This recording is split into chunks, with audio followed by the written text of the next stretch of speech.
જાહલ મારી વાત જુએ છે? સામત, તમે ગઢમાં પધારો, હું મારી બેન જાહલનો સંદેશો વાંચી લઉં.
સુમરાએ બેન જાહલને રોકી, વિપત વેળાએ જાહલ વાટું મારી જોતી.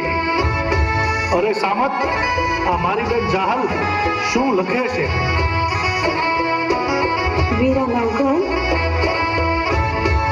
મારા મંડવામાં જવતન વેળાએ તે મને કોલ આપેલો કે માંગીને બેની જાહલ, મારા શરીરની ચામડીની મોજડી બનાવીને તારા પગમાં પહેરાવું ને બેની જાહલ, તોય તારા બાપુ દેવાયત બોદલના ઋણમાંથી હું મુક્ત થાવેમ નથી. અને મેં કહેલું વીરા નવઘણ કે મારું આ કાપડું તારી પાસે લેણું રહ્યું, સમય આવે ત્યારે હું માંગીશ. જે કાપડું હું આજ માંગુ છું વીરા નવઘણ, આ નવઘણના ખોળિયામાં પ્રાણ હોય અને બેન જાહલને આપેલું વચન ભૂલી જાય એવો હુરત તો ક્યારેય ન ઉગે. માંગો બેની બા, શું માંગો છો?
નવઘણનું રાજ હાલતું હોય અને સિંધના અમીન સુમરાઓની તાકાત નથી કે સોરઠની ધરતી પર પગ મૂકી અને બેન દીકરીનો પાલો પકડી શકે. પણ આ જાહલબા એવું તે શું બન્યું કે તમારે આ સોરઠ મલક મૂકી અને સિંધમાં જવું પડે?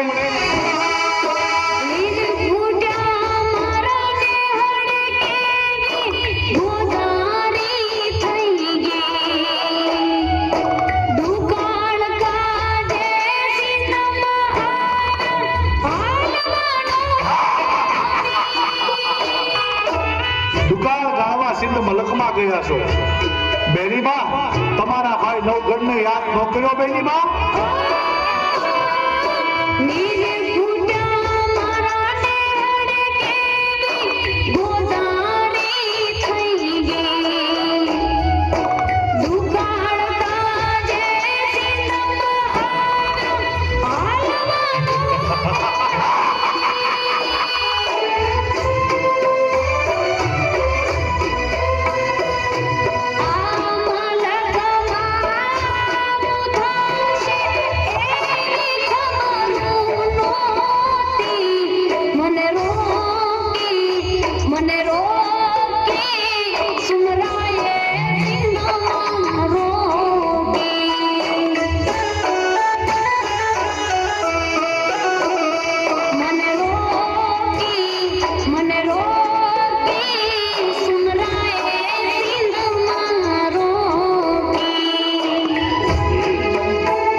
દુકાળ ગાળવા તમારે આ સોરઠ મલક મૂકી અને સિંધ મલકમાં જવું પડે તો આ નવગણ માટે શરમની વાત કહેવાય. બેનીબા, જ્યારે આ રાણા પરિવારમાં દુકાળ પડ્યો ને ત્યારે તમારા મા બાપે લીલા માથાના ખાતર વાવ્યા હતા, જેના કારણે આ નવગણ જીવે છે. અને હું જો તમારો દુકાળનો પાર પાડી શકું તો આ નવગણના રાજપાટ શા કામના? જાહલબા, તમે મને જાણ ન કરી અને સિંધ મલકમાં ગયા. તમે ભારે કરી જાહલબા, તમે મને જાણ ના કરી.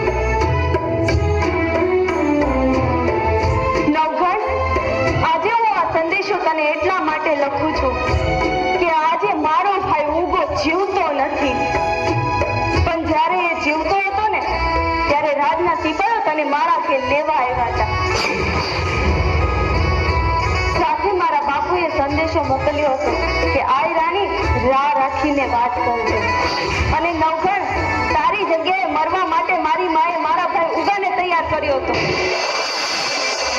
તેથી મારી માને રડતી જોઈ મારો નાનો ભાઈ ગોઠણ જવડો પણ મરદનો દીકરો હો, તેથી મારી માને કીધું તું કે માં રડતી નહીં, શાની રહી જા. રાજા નવઘણને ઉગારવો એ તો આપણી ફરજ છે. આ નવઘણને ઉગારવા માટે આ એક ઉગો તો શું, આવા હજારો ઉગા કુરબાન છે. તો વિચાર કરી લે નવઘણ, તું તો અમારા આશરે હતો, છતાંય તને બચાવવા માટે મારો ભાઈ ઉગો પોતાનું મસ્તક કપાવી નાખતો હોય તો હું તો એની સગી બેન છું.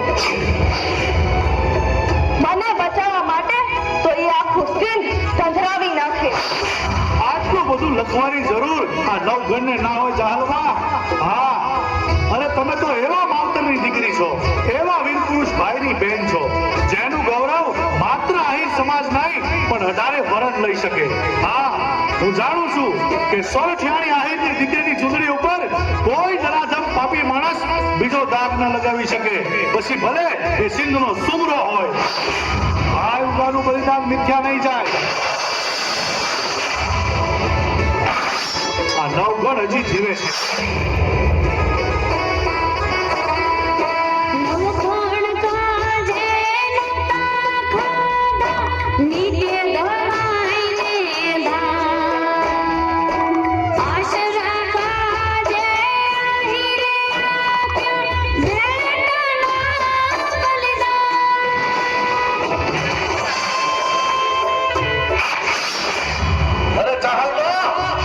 આ નવગણના રૂપમાં ભાઈ ઉભો છે.